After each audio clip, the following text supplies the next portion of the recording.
இன்றைக்கி நான் உங்கள்கிட்ட பேச போகிற டாபிக் என்னென்னு பார்த்தீங்கன்னா, இந்த பூமியில் ஒரு மனிதன் பிறப்பெடுத்து வந்தாச்சுன்னு வச்சுக்கோங்க. அது ஆண், பெண் எது வேணா இருக்கட்டும்.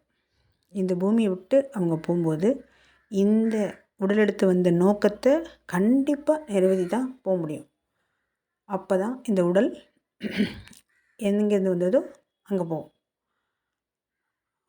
அது மாதிரி தான் மனமும், அது மாதிரி தான் ஆன்மாவும். இது பொதுவானது.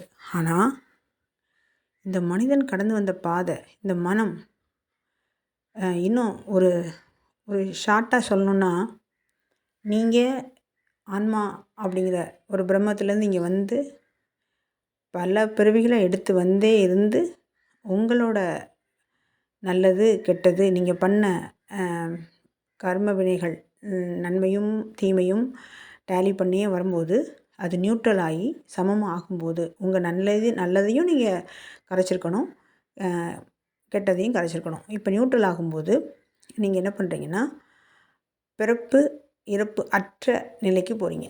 அப்போ நிலைக்கு போகும்போது என்னன்னு கேட்டிங்கன்னா, அந்த கடைசி பிறவி எக்ஸாக்டாக கடைசி அந்த பிறவியோ இல்லை அப்படின்னா, இந்த பூமியில் நீங்கள் தன்னை அறிதல் நீங்கள் யாருங்கிறத நிகழ்ந்து அதில் முழுமை பெறுறதுக்கோ இந்த பூமிக்கு இந்த பிறவி எடுத்து வந்திருக்கும் பட்சத்தில் என்ன உங்களுக்கு நடக்கும் அப்படிங்கிறதுனா, நீங்கள் மிச்சம் வச்சுருந்த எல்லாமே, ஃபார் எக்ஸாம்பிள் ஒரு ஒரு கஷ்டமானதை நம்ம பெண்டிங்லேயே வச்சுருப்போம். ஒரு கணவனை இழக்கிறது, ஒரு காமத்தை இல்லாமல் வாழ்கிறது, இளம் வயதிலே மனைவி இழந்துடுறது, இந்த மாதிரி ஒரு ஊனமுற்று வாழ்கிறது, இந்த மாதிரி எல்லாம் பெண்டிங் வச்சுருப்போம் நம்ம. ஏன்னா இதை பின்னாடி பார்த்துக்கலாம், கடைசி பார்த்துக்கலாம்னு சொல்லி வச்சுருப்போம். கடைசி கட்டத்தில் தான் இதை நம்ம கையில் எடுப்போம். இது உண்மை, இதுதான் உண்மை. இதை எப்படி எடுத்துக்கிட்டாலும் இல்லை, சில பேர் நான் ஒரே நேரத்தில் 4 விஷயத்தை நான் எடுத்துகிட்டு வருவேன் அப்படிங்கிறது அவங்கவுங்க சுதந்திரம். ஓகே, அப்போது பொதுவாக இது இப்படி நிகழ்கிறதுக்கு ஒரு வாய்ப்பு இருக்குது. அந்த வகையில் நம்ம இங்கே வந்துருக்கோன்னு வச்சுக்கோங்க. இந்த கடைசி பிறவி இருக்குது பார்த்திங்களா, அப்போ புதுசாக நம்ம எதுவும் சேர்த்துடக்கூடாது. ஃபார் எக்ஸாம்பிள், நம்ம இந்த பூமியில் ஒரு கணவனோ மனைவிக்காண்டியோ இல்லை அம்மா அப்பாக்காண்டியோ இல்லை நண்பனுக்காண்டியோ பிறந்து கடைசி நிறைவாக முடிக்கணும். அது எந்த மாதிரி உடல் எடுத்து வந்தாலும் எந்த இடத்துல பிறந்தாலும் வச்சுக்கோங்க. ஆனால் இங்கே வந்தோடனே ஏதாவது ஒரு புது காதல், இல்லை ஒரு புது நட்பு, இல்லை புது அம்மா அப்பா, இல்லை யாராவது பார்த்து இவங்கள மாதிரி வாழணுங்கிற ஆசை, இந்த மாதிரி எல்லாம் ஒரு முட்டாள்தனமாக மூடர்கள்லாம் செய்கிற மாதிரி, அறியாமையில் செய்கிற மாதிரி நம்ம செய்யும்போது என்னாகுன்னு கேட்டிங்கன்னா, அது நம்மளோட இச்சையின் காரணமாக திரும்ப இன்னொரு பிறவி எடுக்கிறதுக்கு ஒரு வாய்ப்பாக போயிடும். இது பெரிய பெரிய ஞானிகளுக்கே இது நிகழுது. எக்ஸாம்பிள் சொல்லணுன்னா, ராமகிருஷ்ணரோட லைஃப்லேயும் சரி, அவரோட குரு தோத்தாபுரி ஒரு இதை நான் ஏற்கனவே இந்த கதை சொல்லியிருக்கேன்னு நினைக்கிறேன். அவங்க ஞானம் அடைஞ்சு சமாதி நிலையை அடைஞ்சு பல கட்டங்களில் தெய்வங்களோட உரையாடல் பண்ணுற அளவுக்கு போனவங்க கூட நார்மல் மனிதர்களோடு இங்கே வாழும்போது அவங்க நார்மல் மனிதர்கள் மாதிரி தான் ஆயிக்கிறாங்க. அப்போது அந்த நிலைக்கு போனவங்களே இந்த கீழ்நிலை மனிதர்களோடு வாழும்போது கீழ்நிலைக்கு தான் தள்ளப்படுறாங்க. இது இயல்பு.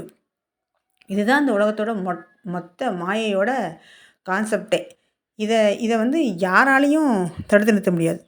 அது பார்த்திங்கன்னா, சீதை தீக்குளித்தது, பஞ்ச பாண்டவர்கள் இப்படி தெருவாக அலைஞ்சு ஊர் அலைஞ்சு வாழ்ந்தது, இந்த கதையெல்லாம் நல்லவங்களுக்கும் நடக்கும், கெட்டவங்களுக்கும் நடக்கும். சரி, ஓகே. அப்போ இந்த இந்த இந்த எப்படி தான் இந்த கடைசி பிறவியோ இல்லை நம்ம இந்த பூமியில் கடந்து தான் போகிறது அப்படின்னு எடுத்துக்கிட்டோம் அப்படின்னா, இதை விட ரொம்ப முக்கியம், நம்ம இந்த ஆன்மா புதுசாக எதுவும் சேர்த்துடக்கூடாது. ரெண்டாவது என்னென்னு கேட்டிங்கன்னா, நம்ம இச்சையின் காரணமாக நம்ம எதுக்கு வந்திருக்கோங்கிறத உணர்ந்து அந்த வழியில் ரொம்ப ஸ்ட்ராங்காக நிற்கணும். அதுதான் முக்கியம். உங்களுக்கு செல்ஃப் ரியலைசேஷன் நடந்துருச்சு, அது முக்கியம் இல்லை. ஞானம் அடைஞ்சிட்டிங்க, அது முக்கியம் இல்லை. அந்த இதில் எவ்வளோ நீங்கள் கண்டினியூஸாக அது இருக்கீங்கிறது தான் முக்கியம். அகங்காரம் வேலை செஞ்சிடவே கூடாது. நீங்கள் எல்லாமே வந்து என்னென்னா ஒரு லேயர் பை லேயராக இருக்கும், நடந்துகிட்டே தோலை வந்து உரிக்கிற மாதிரி உரிச்சிட்டே வரோம். கடைசியில் ஒண்ணுமில்லா தன்மைக்கு போகும்போது கடைசி லேயரில் மாட்டினவங்க நிறைய பேர் இருக்காங்க. அதில் வந்து திரும்ப அதில் பதத்துக்கு போனவங்க நிறைய இருக்காங்க. அப்போது எவ்வளோ கேர்ஃபுல்லாக ஜாக்கிரதையாக நம்ம இந்த இந்த கத்தி மேலே ஒரு ஒரு நத்தை போனால் எப்படி இருக்கும் அந்த மாதிரி நம்ம சேஃபாக போகணுமே ஒழிய எடுத்தவங்க எடுத்தவங்க கவிழ்த்தவொன்னு நம்ம செய்ய முடியாது. சரி அப்போது எவ்வளோ விஷயங்கள் பார்க்குறோம். அதனால தான் காட்டுக்குள்ளே ஓடி போய் மனத்தை எந்த வகையிலும் வச்சுக்கிறாங்க. இங்கே நம்ம அப்படி இல்லை. இங்கே வந்து ப்ளஸ் பார்க்குறோம், மைனஸ் பார்க்குறோம், ஆடல் பாடல் கொண்டாட்டங்கள் கேளிக்கைகள், சேம் டைமில் ஞானம், தியானம், தவம், சமாதி அப்படின்னு சொல்லி யோகன்னு பார்க்குறோம். இந்த ரெண்டு கண்ணாக நம்ம வந்து 2 விஷயத்துல சேமாக இல்லறம், துறவறம் அப்படின்னு நம்ம 2யுமே ஒரு பேலன்ஸ் பண்ணி கொண்டு போகிறது ரொம்ப ரொம்ப ரொம்ப கஷ்டம். இதில் நமக்கு வந்து உதவி பண்ணுறதுக்கு இங்கே யாருமே வரமாட்டாங்க. உபத்திரம் பண்ண மட்டும்தான் வருவாங்க. நீங்கள் மட்டும் இந்த மாதிரி நான் இந்த சூழ்நிலையிலையும் இதை கடந்து போய் நான் வாழ்ந்து காட்டுவேன் வைராக்கியத்தோடு இருந்தால், இந்த வைராக்கியம் வெளியே தெரியும் பட்சத்தில் 10 பேர் அதை மாற்றுறதுக்கு ரெடியாக வந்து நின்றுவாங்க. நீங்கள் உங்களை ஜெயிப்பீங்களா? இல்லை இந்த இந்த 10 பேரை ஜெயிப்பீங்களா? அப்போ வந்து என்னென்னா இதுக்கே காலம் போயிடும். அப்போது இதை தான் அவங்க வந்து உள்ள வைராக்கியமாக வைங்க, வெளியில் வந்து வெளிப்படுத்தாதீங்க ஒரு செயல் செய்கிற வரைக்கும் அப்படின்னு சொன்னது இதுதான் காரணம். சரி இப்போது என்னோட பொறுத்த வரைக்கும் இப்போ ரைட் நவ் என்ன தோணுது அப்படின்னு கேட்டிங்கன்னா, 20 வயசில் ஒரு ஒரு காதல் பற்றி ஒரு இருந்தது, 30 வயசில் ஒரு காதல் பற்றி இருந்தது, 45 வயசில் ஒரு காதல் வேறு மாதிரி வருது. அப்போ அந்த டைமென்ஷன் மாறும்போது இந்த மனிதர்களே மாறுறாங்க. அப்போ எனக்கு உள்ளே இருந்த மனிதன், உள்ளே இருக்க என் மனுஷி அது வந்து என்ன மாறுறான்னா, அவங்க அதுக்கேற்ற மாதிரி மாறுறாங்க. ஆனால் கல்யாணம் ஒன்று தான் நடக்குது, காதல் ஒன்று தான் வருது. ஆனால் உள்ளேருந்து அந்த தேவைகளும் தேடல்களும் புரிதல்களும் மாறிக்கிட்டே வருது. இப்போ மனிதன் இந்த மாயையில் சிக்கிக்கிட்டோன்னு உணர்றதா, இல்லை நம்ம புரிதல் வந்து காலம் வந்து தெளிவு கொடுக்குதுன்னு புரியுதா அப்படின்னு ஒரு செம்ம குழப்பத்துக்கான ஒரு இடத்துக்கு போகிறோம். அப்போ நம்ம புரிதல் எவ்வளோ தப்பாக போச்சு, நம்ம எவ்வளோ காலங்கள் நமக்காண்டி வாழலை, மற்றவங்களுக்காக நம்ம அந்த சொசைட்டியில் எவ்வளோ நம்ம வந்து இழந்திருக்கோம் அப்படிங்கிறது வந்து ஒரு 50 வயசில் ஒரு மனிதனுக்கு தெரியும் போது என்னென்னா, அவன் வந்து எந்த பக்கம் போகிறது தெரியாமல் குழம்பி, என்ன செய்யறது தெரியாமல் வாழ்க்கையில் வந்து யார் வந்து உதவி பண்ணுவா? கடவுளும் உதவி பண்ண மாட்டார். இங்கே வந்து அவனை தவிர இங்கே யாருமே உதவி பண்ணல. அப்போது என்ன தெளிவு வேணும்னா, ஆன்மா தான், நம்ம ஆன்மா, நம்ம வந்து பிரம்மம், நம்ம கிட்டத்தட்ட நெருங்கிட்டோம். இந்த டைமில் பின்னாடி திரும்பி பார்த்து அதில் வந்து சிக்கி போகாமல் உலக வாழ்க்கை வாழ்கிறவங்கலாம் நம்மளை மாதிரி கடந்து வரும்போது அதை வந்து கழட்டி விட்டுட்டு தான் வந்திருப்பாங்க.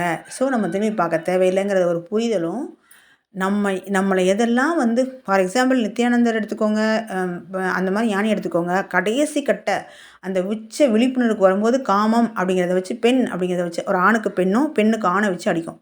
இது இயல்பு. இதை எவங்க ஒருத்தங்க கடந்து போகிறாங்களோ, இவங்க எவங்க ஒருத்தங்க இந்த இதில் மீண்டு போகிறாங்களோ, அப்போ தான் அவங்க முழுமைங்கிற தன்மையை அடைய முடியும். அப்போ இந்த நமக்குள்ளே இருக்க ஆண் பெண்மை இணைச்சி, நமக்குள்ளே இருக்க சிவசக்தி ஐக்கியமாக்கி, நமக்குள்ளே இருக்க ஆண் பெண்ணுக்கு திருமணம் நிகழ்த்தும் போது மட்டும்தான் நமக்கு உண்மையான திருமணம் நடக்கும். அந்த உண்மையான திருமணத்துக்கு மூலம் நடக்கிற மாதிரி இந்த வெளி உலகத்துக்கு பார்க்குறதுக்கு வந்து என்னென்னா, ஒரு புறத்தன்மையில் செஞ்சு வச்ச திருமணம் தான் இது. ஒரு ஆணுக்கு ஒரு பெண்ணை சேர்க்குறது, அந்த குழந்தை பெற்றுக்கிறது, இதெல்லாம் வந்து சொசைட்டி நமக்கு அடுத்தடுத்து கற்றுக் கொடுத்த இயற்கையை வந்து மனிதனை வந்து உருவாக்குறதுக்காண்டி சிஸ்டம் தான் இது. முதல்ல நான் எனக்கு இந்த புரிதல் எனக்கு வந்து கொஞ்சம் லேட்டாக தான் வந்தது. அதனால என்ன சொல்கிறேன்னா, இப்போ இந்த 50 வருட உள்ள ஒரு உள்ளக்குள்ளே நடக்கிற திருமணம் தெய்வீக திருமணம், டிவைன் மேரேஜ். ஆணும் பெண்ணும் இணைந்து அந்த திருமணம். அப்போது ஆணுக்கு இன்னொரு ஆண் திருமணம் செய்ய தேவையில்லை, ஒரு பெண்ணுக்கு இன்னொரு ஆண் திருமணம் செய்ய தேவையில்லை. இது வந்து என்ன இப்படி சொல்கிறீங்கன்னா, உண்மையில் ஒரு ஒரு ஒரு ஞானம் அடைஞ்ச உங்களுக்குள்ள இதுதான் நிகழுது.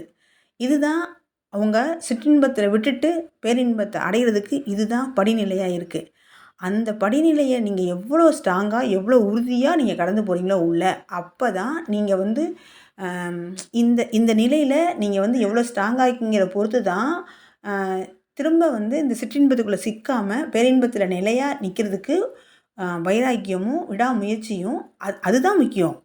சிற்றின்பத்தை பார்த்துட்டு ஒரு டெமோ கொடுத்துட்டு உங்களுக்கு பேரின்பத்தை காமிக்கும்போது, பேரின்பத்தை உணர்ந்துட்டீங்கன்னா, அதில தக்க வைக்கிறது தான் பெரும் பாடே ஒழிய, திரும்ப சிற்றின்பத்துக்கு வந்து அதுக்குள்ள ஆழ்ந்து போறதுக்காண்டி நமக்கு அந்த நிலை காமிக்கப்படல. இத நான் பேசுற டாபிக் வந்து ரொம்ப பெரிய ஒரு ஒரு ஒரு விஷயமா தோணும் உங்களுக்கு. ரைட் நவ் எனக்கு என்ன தோன்றுதோ, அத நான் அப்படியே உங்கள்ட்ட ஷேர் பண்றேன். இந்த மாரி மனிதர்கள் இல்லங்கன்னா நெறைய பேர் இருக்காங்க. அ அது 50 வயசா இருக்கட்டும், 20 வயசா இருக்கட்டும், 70 வயசா இருக்கட்டும், எந்த மனிதருக்கும் இந்த இந்த காதல், இந்த காமம், இந்த உணர்வ எப்படி ஹேண்டில் பண்ணன்னு தெரியல. அந்த ஹேண்டில் பண்ற மனிதர் வந்து அவர பூர்த்தி பண்ற மனிதர் எதிராளியில இல்ல. எதிராளி இல்லாத பட்சத்தில அவங்க நல்ல பேர கண்டுபிடிக்க முடியல. நல்ல பேர்ன்னு நெனச்சு கண்டுபிடிச்சவங்க தப்பா இருக்கும்போது என்ன பண்றதுன்னு தெரியல. இந்த சூழ்நிலையில மனிதர்கள் வந்து என்ன பண்றாங்க அப்படின்னா, ஒரு மாயைக்குள்ள, ஒரு லூப்க்குள்ள சிக்கிக்கிறாங்க. இதுக்குலேருந்து என்ன விடுபடணும்னா, இது வந்து உடல், இது மனம், இது ஆன்மா அப்படிங்கிற ஒரு தெளிவும், இது ஒரு உணர்வு. இந்த நிலைய நம்ம கடந்து போணும். இது நமக்கு வைக்கிற ஒரு பரீட்சை, நமக்கு வைக்கிற ஒரு தேர்வு. இதில வந்து மயங்கி யாரையோ ஒரு 2 ஆண்கள் கொஞ்சுறதையோ சாரி ஆண், பெண் கொஞ்சுறதையோ, இல்ல குழந்தை குடும்பமா வாழ்றத பார்த்தோ, இல்ல நமக்கு அது வந்து அன்பு கருணையா அவங்க வாழ்றாங்களே அப்படின்னு நம்மளும் இது மாரி வந்து வாழ்ந்தாகணுங்கிற ஒரு ஏக்கம் இல்லாம, நாம இதெல்லாம் வந்து கடந்து வந்திருக்கோம். இந்த இடத்துலேருந்து நம்மளும் கடந்து வந்துட்டோம். ஆனா நமக்கு மறந்து போச்சு. அதே மாதிரி அவங்க இன்னைக்கு இருக்காங்கல்ல, இதுவரை நம்ம நம்ம இடத்துக்கு ஒரு நாள் வருவாங்க. நம்ம திரும்பி பார்க்க தேவையில்ல. நம்ம இதுக்குள்ள சிக்கிக்க தேவையில்ல. நம்ம ஆன்மா, நம்ம அந்த இடத்துக்குள்ள போணும். நம்ம வீட்டுக்கு போணும். அதுதான் முக்கியம் அப்படிங்கிற ஒரு பேராவல் ஏக்கம் முதல்ல உள்ளுக்குள்ள இருக்கணும். தெளிவு இருக்கணும். 2வது இந்த உடலும் உடலும் உரசுறதுனாலயோ, சின்ன அன்ப வந்து ஒரு தீப்பொறி மாரி பத்திக்கிறதுனாலயோ இல்ல. நமக்குள்ள எரிமலையும், நமக்குள்ள வந்து ஆனந்த நெருப்பும் உள்ள எரிஞ்சிட்டு இருக்கு. அந்த நெருப்பு இந்த புற நெருப்பு மாரி, இந்த புறக்காதல் மாரி, இந்த புற உறவு மாரி, புற இன்பம் மாரி இருக்காது. அது தெய்வீகமானது. அந்த நெருப்புக்குள்ள தான் நம்ம இருப்போம். நெருப்பாவே நம்ம இருப்போம். அப்படிங்கிற ஒரு தெளிவு வந்தா தான், இந்த சின்ன சின்ன காதலையும், சின்ன ஒரு சிற்றின்பத்தையும் நம்ம வந்து விலகி இது மாயையிலேருந்து போ முடியும். எனக்கு தெரிஞ்சு பாதி பேர் வந்து இதில சிக்குனவங்க என்னன்னு கேட்டிங்கன்னா, இந்த காமத்தில தான் சிக்கிப்பாங்க. அந்த பிரபஞ்ச காமம் எது? அந்த ஆணுக்குள்ள ஆண், பெண்ணுக்குள்ள பெண் அப்படிங்கிற தன்மைய வந்து அவங்க 2 பேரும் நமக்குள்ள தான் இருக்கோம். அர்த்தநாரிங்கிறது இதுதான். இந்த தத்துவம் இதான். சிவசக்தி ஐக்கியம்ங்கிறது இதுதான். இதுக்கு ஒரு ஆணுக்கு இன்னொரு பெண் தேவையில்ல. ஒரு பெண்ணுக்கு இன்னொரு ஆண் தேவையில்லைங்கிற புரிதல் வரும்போது மட்டும் தான் ஆகும். நம்ம அத புரிஞ்ச வைக்கிறதுக்காண்டி, இத நம்ம வந்து தெரியறதுக்காண்டி ஒரு ஒரு விஷயம் நம்ம வந்து இத உணர்த்துறதுக்காண்டி தான் இறைவன் வந்து நமக்கு அந்த ஆண், பெண்ணுங்கிறத இந்த டைமென்ஷன்ல அதாவது இந்த சிற்றின்பம் அப்படிங்கிற காமத்த நம்ம குடுத்து, இதன் மூலம் நீங்க வந்து மேல்நிலை அடையறதுக்கு தான் ஒரு வழிய குடுத்தாங்களே ஒழிய, நம்ம புற அறிவாலயும், நம்ம ஒரு பகுத்தறிவு தன்மை இல்லாதனாலயும், ஒரு அறிவின்மையாலயும் இத வந்து ஒரு கீழ்த்தரமான ஒரு தன்மைக்குள்ள மாத்திட்டோம். அதனால வந்த விளைவு தான் நம்ம வந்து இந்த காமத்த வந்து இவ்ளோ சிக்கலா மாத்திட்டோம். இவ்ளோ சிக்கலா மாத்தி, இத வந்து ஒருத்தர் குடுத்து, ஒருத்தர் குடுக்காம, ஒருத்தர் கிடைச்சு, ஒருத்தர் கிடைக்காம, ஒரு முழுமை பெறாத தன்மையாக்கி, அத வந்து ஒரு பெரிய ஒரு சிக்கலாக்கி, அந்த சிக்கலுக்குள்ளேருந்து மீண்டு வர்றதுக்கு ஒரு ஒழுக்கம்ங்கிற இத வந்து ஒரு குடுத்து, அந்த ஒழுக்கம் வந்து ஒருவனுக்கு ஒருத்தி அப்படின்னு குடுத்து, இது வந்து கெட்டதுன்னு சொல்லி, அதே நேரத்தில இதுதான் புனிதமானதுன்னு சொல்லி நம்மள குழப்பி, என்ன பண்ணிட்டாங்க அப்படின்னா, இப்ப நான் இத செய்யவா? வேண்டாமா? இது நல்லதா? கெட்டதா? இது எனக்கு ஏன் வருது? இது நான் கேட்கல. ஆனா, இத என்னால கண்ட்ரோல் பண்ண முடியல. ஆனா, இது வந்து எல்லாரும் நல்லா இருக்காங்க. எனக்கு மட்டும் கிடைக்கல. இந்த மாரி சின்ன சின்ன விஷயங்கள்ல நம்ம மாயை நம்மள சிக்க வச்சு, நம்ம என்ன பண்ணிறோம் அப்டின்னா, ஒரு விதமான ஒரு ஒரு என்னது ஒரு சுழலுக்குள்ள சிக்கி விட்டுரும். அந்த சுழல்ல நீங்க மாட்டிட்டீங்கன்னா, சுத்திக்கிட்டே இருக்க வேண்டியது தான். உங்களால நீங்க இதுலேருந்து கலச்சு போயி, அது தூக்கி எறிஞ்சா மட்டும் தான் நீங்க வெளிய வந்து விட முடியும். இதுக்கு இதுக்கு வந்து நம்ம வந்து இந்த சுழல் எது? நம்ம சிக்கினா இப்படி வெளிய வரமாட்டோம் அப்படிங்கிற ஒரு பிரக்கையும், ஒரு அறிவும், ஒரு விழிப்புணர்வும் இருந்துச்சுன்னா, நம்ம உள்ள சிக்கவே மாட்டோம். இதுதான் முக்கியம். இத பேசிட்டு இருக்கும்போது, இத நான் கடந்து வந்திருக்கேன்னா, இதோட கடக்கும்போது என்ன வழி இருந்தது? இந்த உணர்வ நான் வந்து எப்படி வந்து என்ன பண்ணணும்னு தெரியாம நான் என்ன பண்ணேன்? ஒரு பெண்ணா இருக்கும்போது இது என்ன செய்யலாம்? இந்த சொசைட்டில வந்து இந்த சமுதாய கட்டமைப்ப எப்படி உடைக்கிறது? எனக்குள்ள இருக்க ஆண் வந்து எந்த மாரி வந்து இந்த எ எ எதிர்பார்க்குறாங்க? இல்ல நான் அந்த பெண்ணா இருக்கும்போது, நான் என்ன மாரி நான் உணர்றேன்? எனக்குள்ள அந்த அந்த ஹார்மோன்ஸு அந்த வேலைகள் செய்யும்போது, நான் எப்படி வந்து இந்த சொசைட்டிய பார்க்குறேன்? என் கணவனுக்கும் எனக்கும் உள்ள உறவு எப்படி இருக்கு? அவர் என்னை எந்த மாதிரி பார்க்குறாரு, இந்த மாதிரி சிக்கல்கள்லாம் சரி பண்ணி புரிஞ்சு தன்னை அறிதல் நிகழ்ந்து உங்களுக்குள்ள ஞானம் மலரும் போது போதும் போதும் தான் ஆயிருக்கும். ஆனால் எப்படி ஒரு பிரசவ வலி வரும்போது குழந்தைய பார்த்தோன்னே நமக்கு அந்த பிரசவ வலியெல்லாம் போயிடுதோ, அதே மாதிரி நீங்கள் தன்னை உணர்ந்தும்போது இந்த வலி, இந்த துன்பம், அந்த அவமானம் நீங்கள் கடந்து வந்தது எல்லாமே அப்படி பனி மாதிரி உருகி போயிருக்கும். சாரி, சூரியனை கண்ட பனி மாதிரி உருகி போயிருக்கும். அப்போ நீங்கள் வந்து இதை நினச்சி கூட பார்க்க மாட்டீங்க, நம்ம இவ்வளோ கடந்து வந்த பாதைன்னு சொல்லிட்டு. அதுதான். ஆனால் அந்த லேயர் இருக்கும் பார்த்தீங்களா, அந்த அகங்காரம், மனம், அந்த மனம் வந்து மனம், சித்தம், அகங்காரம் அப்படின்னு சொல்கிறாங்கல்ல, அதெல்லாம் வந்து கடைசியில் லேயர் நமக்கு அகங்காரம் மட்டும் இருக்கும். அந்த அகங்காரம் வந்து என்ன பண்ணும் அப்படின்னா, ஞான செருக்குன்னு ஒன்று கொடுத்துரும். நான் எவ்வளோ பெரிய ஆள் தெரியுமா, எனக்கு எவ்வளோ சக்தி தெரியுமா, நான் பிரம்மம் தெரியுமா, நான் வந்து கடவுள் தெரியுமா, எனக்குள்ளே இவ்வளோ இவ்வளோ இவ்வளோ சித்திகள், இவ்வளோ ஞானங்கள் இருக்குது தெரியுமா, நான் வந்து உங்களை மதிக்கணுமா, நீங்கள் என் பேச்சை கேட்குறது தான் உத்தமம், இப்படின்னு உங்களை ஒரு விதமான ஒரு கட்டமைக்கு மாற்றிடும். இல்லைன்னா காமங்கிற தன்மையை கொடுத்து இங்கே கீழ்த்தரமாக்கி விட்ரும். இல்லைன்னா அதிகபட்ச மேதாவி மாதிரி காட்டி விட்ரும். அப்போ நீங்கள் ரெண்டுலேயுமே சிக்காமல் அப்படியே வந்து எப்படி வந்து இடது பக்கமும் இல்லாமல் வலது பக்கமும் இல்லாமல் நியூட்ரலில், அதாவது சுழுமுனையிலே அப்படி ஏறி போறின்னு சொல்கிறாங்களே, அது மாதிரி நீங்கள் அந்த நேர்கோட்டிலே மேல் நோக்கி நம்ம செல்லும்போது 2 பக்கமும் வழுக்கி விடாமல் நடுப்பாதையில் நம்ம செல்லும்போது, நடுநிலையில் செல்லும்போது நமக்கு வந்து ஒரு சேஃபு. அதான் நடுப்பாதைன்னு சொல்கிறது என்னென்னா, நல்லதும் கெட்டதும், நன்மைக்கும் தீமைக்கும் நீங்கள் நடுவிலே செல்லும்போது மட்டும்தான் என்ன ஆகும்னா, ஒரு சேஃபான சோப்பையும் நம்மளோட சொந்த வீடையும் போய் அடைய முடியும். இதை நான் இந்த விஷயம் நான் ஏன் பேசுகிறேன் அப்படின்னு கேட்டிங்கன்னா, எனக்குள்ள இந்த உணர்வை கடக்கிறது ரொம்ப ரொம்ப கஷ்டமாக இருக்குது. அப்புறம் எனக்குள்ள அந்த தெய்வீக காதல் வரும்போது, அந்த பார்ட்னர் இல்லாமல் நான் மட்டும் உணரும்போது, அந்த பார்ட்னர் எங்கேன்னு தேட வேண்டியதாக இருக்குது. இல்லாத பார்ட்னர் எங்கே போய் தேடுறது? ஆனால் பார்ட்னர் இருந்தால் என்னெல்லாம் உணர்வு வருதோ அதெல்லாம் வருது. அப்போது கற்பனையா இல்லை நிஜமான்னு தாண்டி உணர்வு உண்மை. ஆனால் எதிரில் நிஜம், கற்பனை. கற்பனைங்கிறத விட அது எதுவுமே இல்லை. அப்போது இதை நிழல்னு நான் நினச்சிக்கிறதா, இதை நிஜம்னு நினச்சிக்கிறதா, இது வந்து நிஜமாக இருக்கும் பட்சத்தில் நான் என்ன பண்ணணும், நிழலாக இருக்கும் பட்சத்தில் என்ன பண்ணணுங்கிறது யார் எனக்கு வழிகாட்டுவா அப்படின்னா, பிரபஞ்சம் தான் வழிகாட்டுது. எப்படின்னா, கடந்துரு, இதுவும் கடந்துடு, இதுவும் கடந்து போகும் அப்படின்னு நமக்குள்ள நம்மளை மாதிரி யாராவது கடந்து போயிருப்பாங்கல்ல, இந்த இந்த எனக்கு நேர்ந்த நிகழ்வு மாதிரி யாராவது ஒருத்தங்க இந்த நிலையை கடந்திருக்காங்களோ, அவங்க சோலை எனக்குள்ளே மெர்ஜாக வச்சு அந்த சக்தி நிலை இதை கடந்துரு அப்படின்னு சொல்லுது. ஆதிசங்கரர் எடுத்துக்கிட்டிங்கன்னா, அவர் வந்து இந்த காமத்தை கடந்து போகும்போது, அவர் இன்னொரு உடலுக்குள்ளே போய் அந்த பெண்ணோட தன்மையெல்லாம் எடுத்து வந்தார். நான் என்ன சொல்லேன்னா, அது அந்த காலம். நான் இந்த காலம் என்ன சொல்லேன்னா, நீங்கள் எனக்கு உள்ளுக்குள்ளே இருந்து அந்த உணர்வை உருவிருங்க. ஃபார் எக்ஸாம்பிள், நான் வந்து முற்பகல் செய்யும் பிற்பகல் விளையுங்கிற மாதிரி, நான் ஒருத்தருக்கு ஒரு நன்மை செய்யும் பொருட்டு வந்தேன்னா நன்மை கிடைக்கிது, தீமை செய்யும் பொருட்டு வந்தால் தீமை கிடைக்குதுல்ல. இங்கே வந்து நியூட்ரல் ஆயிடுச்சு. இப்போ நான் சமமாயிட்டேன்.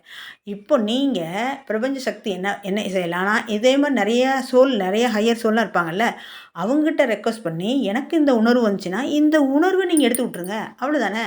நான் போய் இன்னொரு உடலில் எடுத்து இன்னொரு உருவத்தை பார்த்து அதுக்குள்ளே நான் வந்து என் உணர்வை கடந்து போய் நான் முழுமைப்படுறதுக்கு எனக்குள்ளே என்ன பிளாக் ஆகிருக்கு, எனக்குள்ளே என்ன செஞ்சுருக்குன்னு நீங்கள் கடந்து போயிடலாம். ஆனால் இது எதை காட்டுது அப்படின்னு சொன்னால், இந்த உள் உணர்வு, இந்த கடைசி இந்த பயம் என்னென்னா, நம்ம வந்து கல்யாணமான ஒரு பெண் ஒரு சந்நியாசம் வாங்கின ஒரு பெண் போய் திரும்ப ஒரு ஆணுக்கிட்ட போய் நம்ம வந்து தேடிடுவோமோ, ஒரு ஆணை வந்து நம்ம சூஸ் பண்ணிடுவோமோ, ஒரு ஆணை கவர்ந்துருத்துருவோமோ, ஒரு ஆண் தேவைங்கிறத நம்ம வந்து மறைச்சி வச்சு ஒளிச்சு வச்சு வச்சுருந்தது இன்றைக்கி அதுவாக பெஸ்ட்டாகி ஒடிக்குதோ, இந்த உணர்வை கடந்து போகாமல் நம்ம தவிக்கிறோமோ, இதெல்லாம் வெளியே சொசைட்டிக்கு தெரிஞ்சால் என்ன மாதிரி நினைக்கும், இவ்வளோ உத்தமமாக இவ்வளோ பற்றி பேசினவங்க இன்றைக்கி இவ்வளோ கேவலமாக யோசிக்கிறாங்கன்னு சொல்லுமோ, அப்போ அந்த சொசைட்டியை வந்து நம்ம எப்படி வந்து எதிர்கொள்கிறது, அந்த சொசைட்டி வந்துக்கிட்ட வந்து எதிர்கொள்கிற மாதிரி நமக்குள்ளே மறைச்சி வச்சுருக்கோம்ல, இது வந்து இந்த உணர்வை வந்து உண்மையே இந்த உணர்வையும் நான் உண்மையாக கடக்கணும், இந்த சொசைட்டியும் உண்மையாக கடக்கணும். அப்போ நான் அது 2யும் எப்படி பேலன்ஸ் பண்ணுறது? 2ல ஏதாவது ஒன்று உடையும். ஒண்ணு நான் இஷ்டத்துக்கு செஞ்சா இந்த சொசைட்டி என்ன கேவலமானவன்னு பேசும். நான் கேவலமானவன் பரவால்ல, என்ன ஏத்துக்கிட்டாலும் பரவால்லன்னு நான் செஞ்சேன்னா, என்னோட உணர்வையும் நான் கடந்துருவேன். இப்போ இந்த உணர்வ கடக்கணுமா? இந்த சொசைட்டிய கடக்கணுமா? இது எவ்வளோ பெரிய முக்கியம்.